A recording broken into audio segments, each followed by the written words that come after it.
I'm Mel the Terrain Tutor, and this is my very first White Dwarf. I was 15. I'd already been crafting terrain for quite a few years because my mother had a craft shop and I'd been making stuff for Airfix. But I lived in North Wales and there was no White Dwarf just didn't exist in North Wales and there wasn't even any gaming shops. So it was only when we moved back to sort of the middle of England, Staffordshire, that I discovered White Dwarf and I discovered there was more I could do with my scenery. And this is very much my edition. So let's start scrolling through it.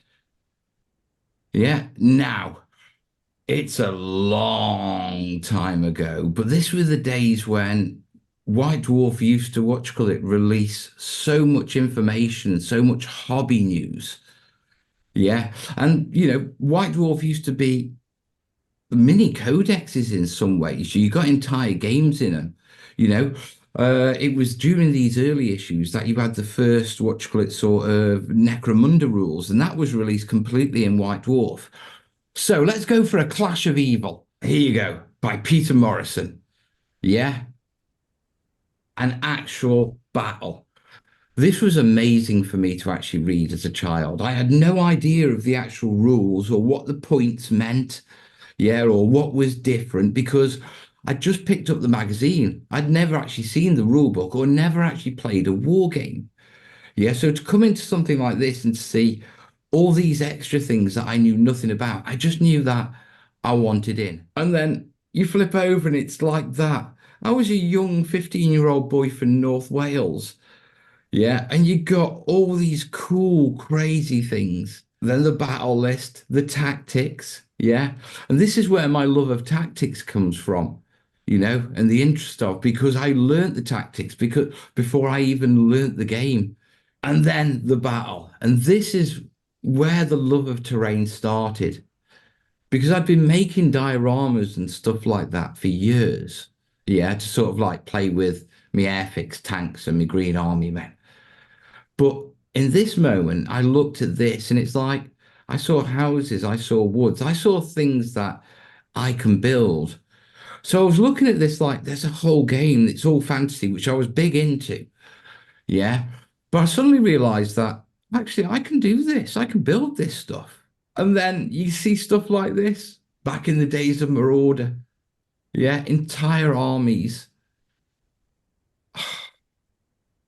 Just beautiful, aren't Still they? don't have an orc and goblin army, dude. Keep It is rolling, gorgeous models. rolling. Right, I think it's that space. Now, this was another game I played in. Yeah.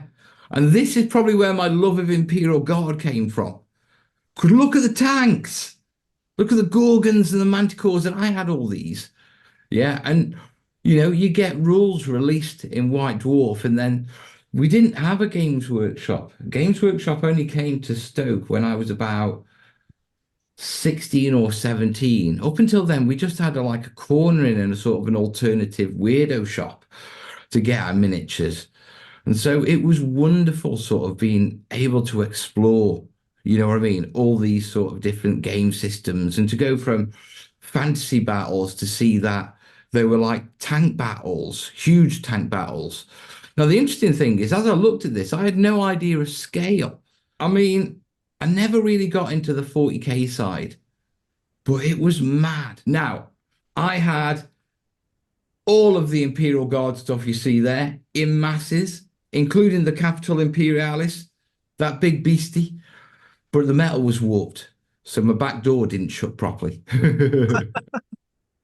Good old days. Yeah, more heavy metal. There was a lot of heavy metal back in those days, and GW had really just started to get their hang into painting styles. Back in those days, yeah, if you could dry brush, you were considered a painting god. I mean, looking back now, do you know what? Actually saying that, I think any of these miniatures, looking back at them, you could still put them on the gaming table and people would be like, yeah, they're such a classic look. I Mm. just don't know if that look would go with the modern miniatures we've got now. Wow, Orcs. I had that book. Yeah, that was such a con. Yeah. Yeah, I spent my birthday money on it because it was supposed to tell you all about orcs. And it was just a background book. There was not a single rules piece of information in it. Just tons of stuff like this, which was cool to look at, but I wanted the rules. Yeah, so it was basically this, a book of it. Yeah. Now this is the bump that we skip through when we try and learn the rules to play the game. So as a young, what you call it, 16-year-old boy, you just got, my mum worked as a care assistant when we moved back to Stoke.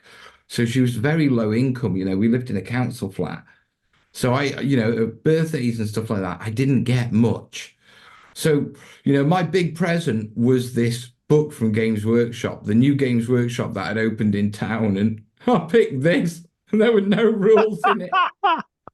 I was mortified. Mortified. This wasn't in it. It was in the White Dwarf when they said the boys are coming, but they released two books. You're They right. released a book of rules, and then they released this background book. That's So right. I wanted this, and I got that. Which is probably why I went off Orcs. I think that was the point where I just lost interest in Orcs completely. Right. And I've never done Orcs since. Oh, that's a shame, mate. Although I've got lots of Orc armies and stuff like that and Orc models. But this is what White Dwarf used to be for me. Yeah, it was just packed full of information. As a 15-year-old child, you could spend a month reading the magazine because there was so much you could actually soak up from it. Yeah, because each magazine, it had, right, here's rules for this game. Here's modeling advice for this game. Here's a whole new faction. Here's a whole new concept idea we're throwing around for a game. Yeah.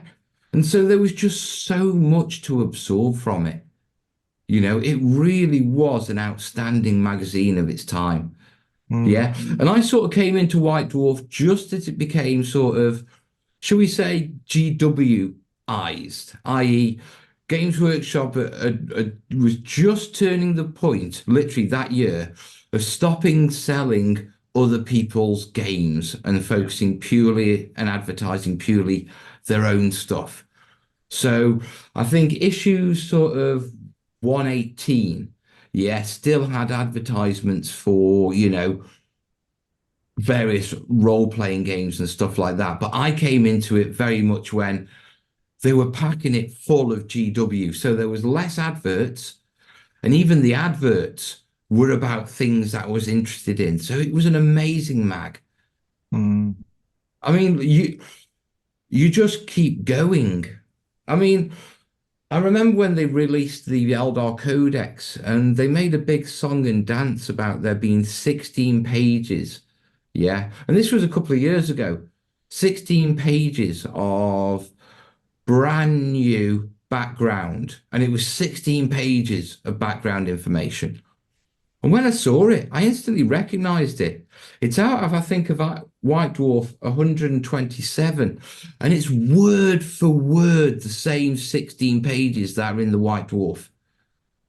Yeah. So they just cut and pasted the background information from a White Dwarf that's, 30 years old. Yeah. But in my eyes, it's like, right, nowadays, this is considered not only like worthy of codex, but something to brag about.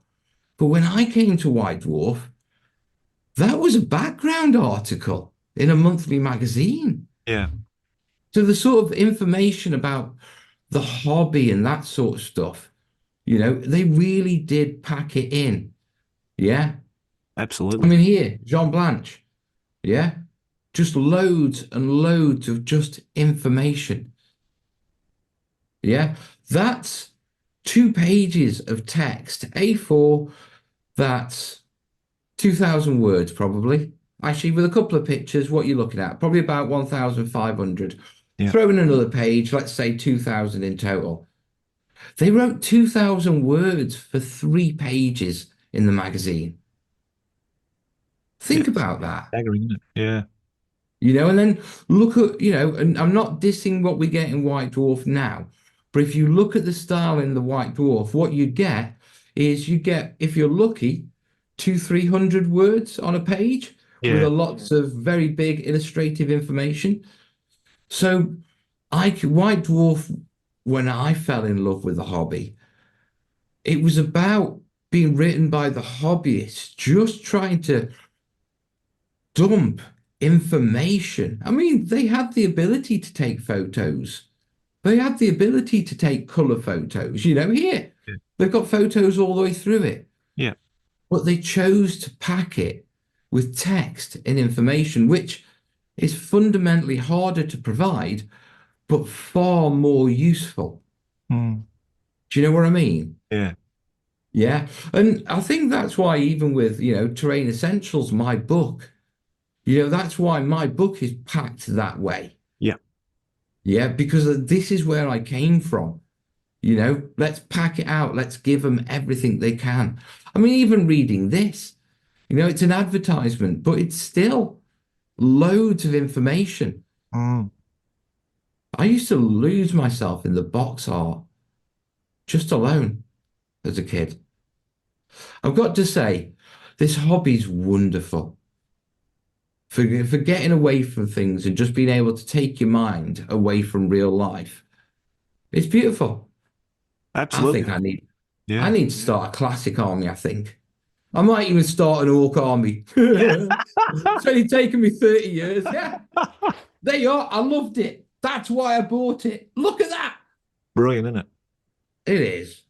It is, mate. Although my door didn't fit.